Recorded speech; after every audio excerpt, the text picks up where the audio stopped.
study introductory macroeconomics chapter 11 foreign exchange rate. Okay, तो students आज हम ये जो न्यू चैप्टर आपके पास है और जो आपके टर्म एग्जाम फर्स्ट में जो आपके पास आने वाला जो टॉपिक है उसका ये लास्ट टॉपिक आपके पास है।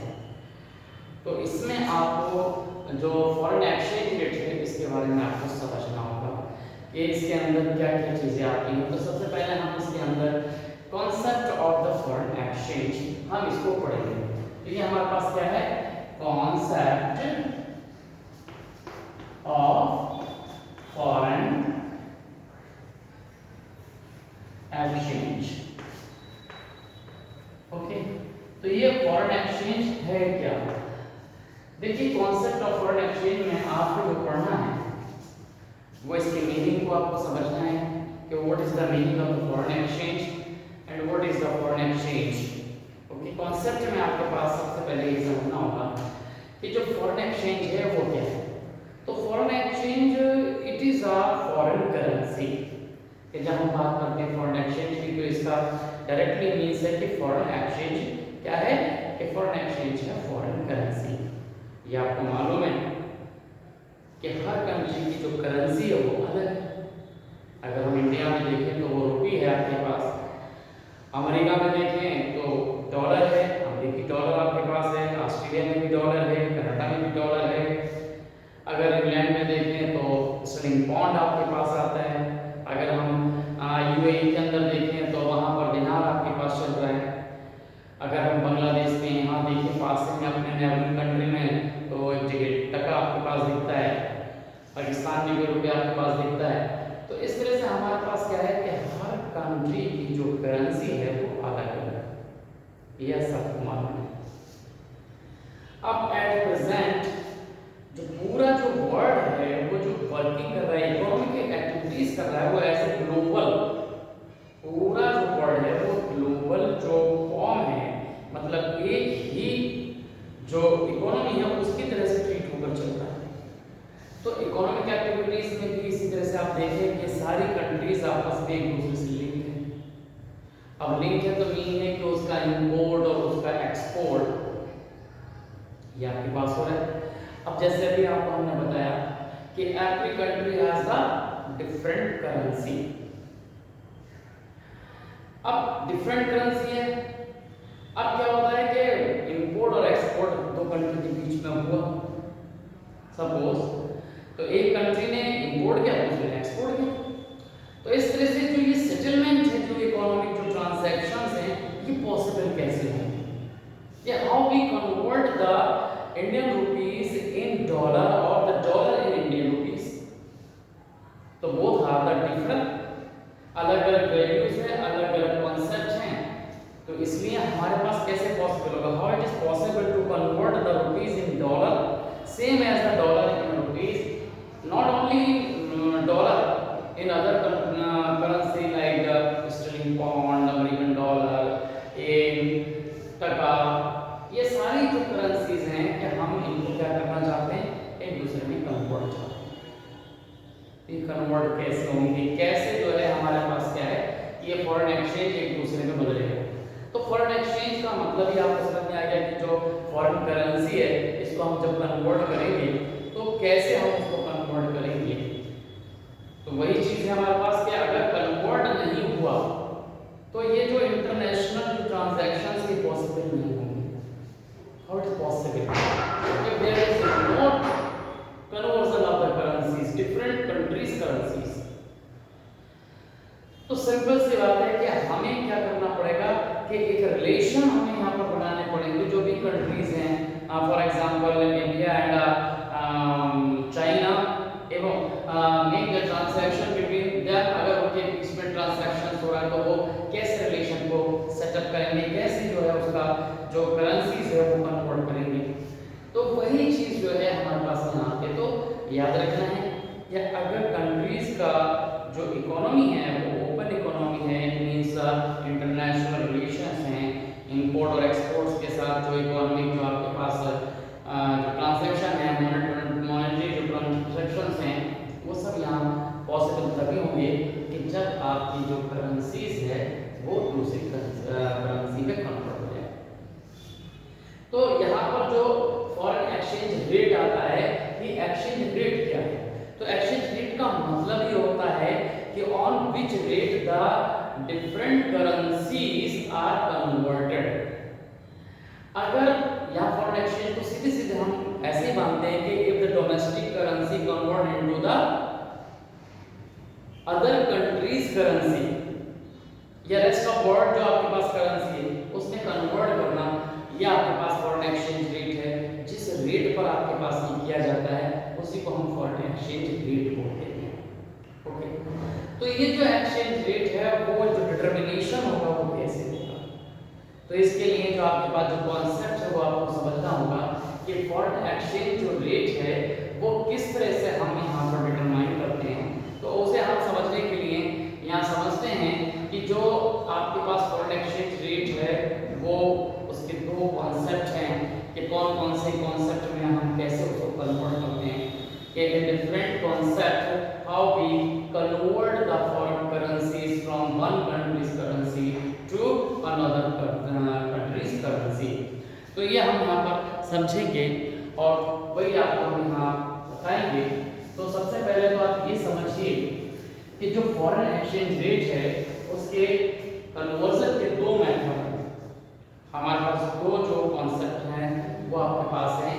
पहला आपके पास आता है जिसका हम बोलते हैं फिक्स्ड एक्सचेंज रेट।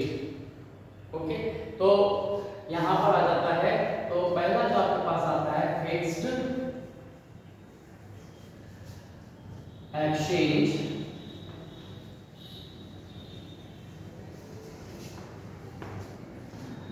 रेट। तो ये हमारे पास जो फिक्स एक्सचेंज रेट है ये हमें समझना होगा कि ये फिक्स एक्सचेंज रेट जो है वो क्या है। तो याद रखिए कि हर कंट्रीज में मतलब अपनी जो वो करेंसी जो है वो कन्वर्ट करना चाहते हैं तो वो कैसे कन्वर्ट करते हैं। तो इसके लिए पूरे वर्ल्ड में एक जो मेटल है वो आपके पास प्रीफरेबल एक मेटल है जिसको हम बोलते हैं गोल्ड। हर कंट्री में गोल्ड को लाइक किया जाता है। सारे लोग उसको लाइक करते हैं कि नोबल मेटल आता है जो एटमॉस्फेयर की कंडीशन से बिल्कुल अफेक्ट नहीं होता, रस्टिंग प्रूफ है, फ्री है। तो यहाँ पर जो हम बात करते हैं एक्सचेंज रेट में तो हम उसी गोल्ड को क्या करते हैं यूज कर लेते हैं। तो कैसे करते हैं वो आप जरा समझ लीजिए। तो इसमें फिक्स्ड एक्सचेंज रेट में दो आपके पास हैं। पहला जो हमारे पास जिसे हम बोलते हैं वो आप यहाँ समझ लीजिए कि पहला जो हमारे पास मेथड है फिक्स्ड एक्सचेंज रेट के अंदर वो हमारे पास क्या है, gold standard system. Gold standard system of foreign exchange. Okay, तो ये हमारे पास पहला जो हमारे पास मेथड है वो आपके पास है gold standard system okay of foreign exchange. तो ये हमारे पास फॉरेन एक्सचेंज का ये गोल्ड स्टैंडर्ड सिस्टम हमने आपको बताया कि हर कंट्री में जो गोल्ड है उसको प्रीफर किया जाता है, उसको लाइक किया जाता है। और ये एक ऐसी मेथड है जो कि प्रोटेक्टिव कि हम कह सकते हैं प्रोटेक्टिव मेटल है फ्रॉम द एटमॉस्फेयर के जो हमारे पास कंडीशंस हैं। तो एटमॉस्फेयर का इस पर फर्क नहीं पड़ता। तो चाहे आपके पास सर्दी हो, गर्मी हो या किसी तरह की टेम्परेचर हो उस पर ये मेटल जो है खराब नहीं होती, इसमें रस्टिंग नहीं लगती है। लेकिन ये जो आपके पास मेटल है ये हर वर्ल्ड की जितनी भी कंट्रीज हैं उनमें आपको लाइक किया जाती है। तो हम गोल्ड के बेस पर हम क्या करते हैं, इस फॉरेन एक्सचेंज को कन्वर्ट करते हैं। यानी फॉरेन जो करेंसी है, फॉरेन एक्सचेंज जो है हम इसको कन्वर्ट करते हैं। तो कन्वर्ट कैसे करते हैं ये आप थोड़ा समझ लें। तो गोल्ड स्टैंडर्ड में हमारे पास क्या होता है कि हम ये जो डिफरेंट कंट्रीज हैं उनमें गोल्ड की वैल्यू देख लेते हैं तो उनकी कंट्रीज में उसकी वैल्यू क्या है। जैसे हमारा इंडिया है तो इंडिया में गोल्ड कितने का मिल रहा है, उसका क्या रेट है, एक पर्टिकुलर जो वेट है उसकी बात करते हैं। वही रेट जो है हम दूसरी कंट्री में भी देखते हैं कि उसका क्या रेट है आपके पास। तो यहाँ पर हम क्या लेंगे, क्या हमने यहाँ पर एक एग्जांपल ले लिया कि ये जो आपके पास है वो आपके पास क्या है 10 ग्राम। ये जो आपके पास हमने 10 ग्राम क्या लिया, ये गोल्ड है, ये है आपके पास गोल्ड। ओके, तो 10 ग्राम गोल्ड की जो वैल्यू है वो जो हम जिस कंट्री के बीच में चाहते हैं वहां पर इसको जो है हम एज्यूम कर लेंगे। तो कैसे कैसे हम उसको लेते हैं, तो जो एक्चुअल वैल्यूज कंट्रीज में होती है, जैसे आपके पास इंडिया में गोल्ड किस रेट पे चल रहा है, ऐसे अमेरिका में किस तरह का चल रहा है, तो हम यहाँ एक मतलब एक इमेजिनरी एग्जांपल से समझते हैं इसे कि कैसे हम इसको कन्वर्ट करेंगे। तो हम हमारे पास क्या है, अमेरिका की हम बात करते हैं, तो ये अमेरिका आपके पास है। अमेरिका में हमारे पास क्या है, जो अमेरिका है यहाँ पर जो 10 ग्राम गोल्ड है उसकी करेंसी में कितने का है, तो ये हम यहाँ पर देखते हैं। तो हमें क्या निकलता है कि ये जो 500 ये जो डॉलर हैं ये आपके पास क्या है 10 ग्राम गोल्ड को परचेज कर सकते हैं। आपको ये समझ में आ गया। इसी तरह से अगर हम इंडिया में देखें कि इंडिया में ही आपके पास क्या रेट है, तो अगर इंडिया में आप देखते हैं तो इंडिया में आपके पास क्या दिखता है, इसी तरह से आप देखें इंडिया में, तो इंडिया में आपके पास ये जो 10 ग्राम गोल्ड जो है अगर हम उसकी बात देखें तो ये 10 ग्राम गोल्ड कितने का है, ये आपके पास यहाँ रुपीस यहाँ पर देख लीजिए ये 40,000 का। एक एग्जांपल हम ले लें, ये कोई रियल नहीं है आपके पास, ये एग्जांपल है, इमेजिनरी एग्जांपल है, हम यहाँ इसको ले रहे हैं। तो इसका मीनिंग है कि इसके बेस पे हमारे पास क्या रिजल्ट मिला है कि 10 ग्राम गोल्ड क्या है $500 के है या फिर 40,000 रुपीस की है। तो इस बेस पर क्या हो गया कि दोनों ही जो करेंसी हैं वो एक सर्टेन जो रेट है उसका गोल्ड का उसको परचेज कर पाती है। तो इस बेस पे अगर हम यहाँ देखें तो ये जो $500 है ये 40,000 के इक्वल है। बहुत सिंपल सी बात है। तो ये करेंसी को कन्वर्ट करने के लिए हमारे पास ऐसे रिलेशन हम बनाते हैं। तो 500 अमेरिकी डॉलर 40,000 रुपीस के इक्वल आपके पास आते हैं। तो हमने यहाँ पर लिख दिया कि 500 ये जो डॉलर हैं वो किसके इक्वल हो गए, ये हो गया आपके पास रुपीस 40,000 लाइक दिस। ओके, अब यहाँ से हम इसको सिंपल कर लेंगे कि $1 जो है हमारे पास कितने का हो जाएगा, तो यहाँ से आपके पास क्या निकल कर आ जाएगा, ये रुपीस है और ये 40,000 है और यहाँ आपके पास उसके डिनोमिनेटर में ये कितना हो जाएगा 500 लाइक। अब ये 500 इसको रिड्यूस कर लीजिए, 200 ये 0 से 0 दो कैंसिल हो जाएंगे और ये 5 जो है वो क्या हो जाएगा 5 8 का 40 और ये 0 यहाँ आ जाएगा। तो इस तरह से हमारे पास क्या निकल कर आया कि जो $1 है वो हमारे पास क्या निकल के आया रुपीस कितने का आ गया ये 80। तो ये 80 जो है वो हमारे पास एक रेट आ गई निकल कर। तो इस तरह से जो हमारे पास रेट आया वो हम यहाँ पर लिख देते हैं कि ये जो हमारे पास एक रिलेशन बना वो रिलेशन क्या बन गया, ये रिलेशन बन गया कि अगर आप $1 देखते हैं, ये आपके पास $1 है वो किसकी इक्वल हो गया, वो हो गया रुपीस 80 ये। तो इसके हिसाब से आप क्या कर सकते हैं, ये जो कन्वर्जन है वो आप कर सकते हैं। तो जो हमारे पास जो कंट्री है वो आपके पास इस तरह से हमारे पास क्या होता है कि ये जो रेट है वो कन्वर्जन का यहाँ पर ये डिटरमिनेशन हो जाता है। ओके, अब आपको एक बात समझनी होगी कि ये 1977 तक आपके पास ये मतलब चला है। वैसे तो ये 1976 तक की बात है, लेकिन जो इसके ऊपर बैन लग गया या कह सकते हैं कि जो कंट्रीज हैं उन्होंने इसे अब अपने उनके चलन में नहीं है। तो 1977 के बाद अब ये जो हम कह सकते हैं कन्वर्जन का मेथड जो है वो अब खत्म हो चुका है। ओके, तो ये अब हमारे पास नहीं होता है।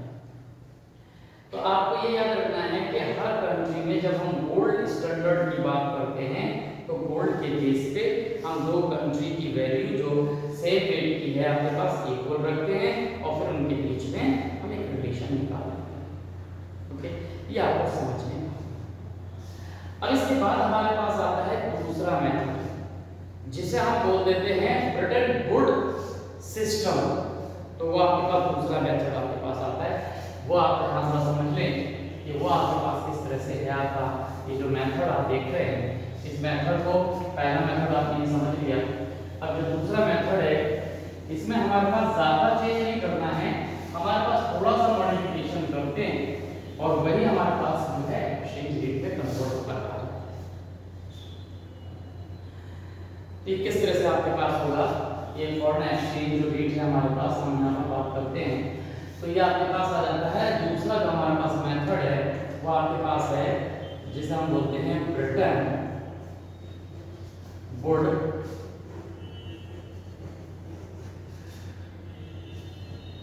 Would system. Britain would system of exchange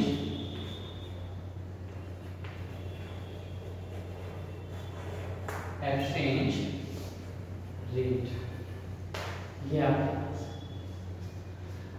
अब देखिए, ये ब्रिटन वुड सिस्टम है, इसको एक और दूसरा नाम दिया गया है, इसे बोलते हैं हम एडजस्टेबल पैक सिस्टम। जो हमारे पास एडजस्टेबल पैक सिस्टम है, तो इसमें जब हम पैक की बात करते हैं तो वो पार्टली स्मॉल पैकिंग की बात करते हैं, तो वो हमारे पास क्या होगा, ब्रिटन वुड सिस्टम आपके पास होगा, जिसमें हम बोलेंगे कि हम किस तरह से जो है ये जो एक्सचेंज है ब्रिटन वुड में हम कैसे इसको कन्वर्ट करते हैं। तो आप इसको भी जरा समझ लीजिए तो कैसे हम ये करेंगे। तो सबसे पहली बात तो ये कि आपको गोल्ड स्टैंडर्ड समझ में आ गया है। वही हमारे पास जो ब्रिटन वुड सिस्टम है, ये जो आपके पास हम बोलते हैं ना कि इसको हम कैसे कन्वर्ट करेंगे, कैसे बनाएंगे, तो इसमें आप देखें कि मेन जो आपके पास ब्रिटन वुड है, ब्रिटन वुड एक क्या है, अमेरिका में एक जगह है जिसके नाम से ये ब्रिटन वुड सिस्टम रहा है।